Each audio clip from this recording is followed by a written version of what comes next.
huwag ka lumapit sa akin. Baka mahawak sa kapangitan mo. Nay, nakauwi na ako. Oo, anak. Anyari dyan sa mukha mo? Ganda ko, di ba?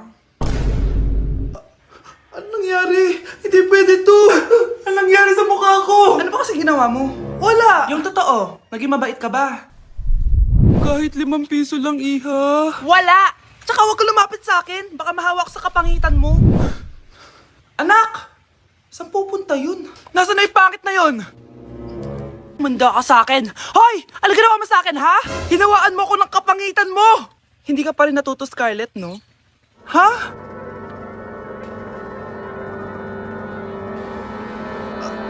Nay? O ano? Naniniwala ka na ba sa karma, Scarlett? Ayan na nakukuha mo sa mga panlalait mo. Nay, sorry na! Alisin mo na to nasa mukha ko! Sige, next year. Paano na ako magkakajowa neto?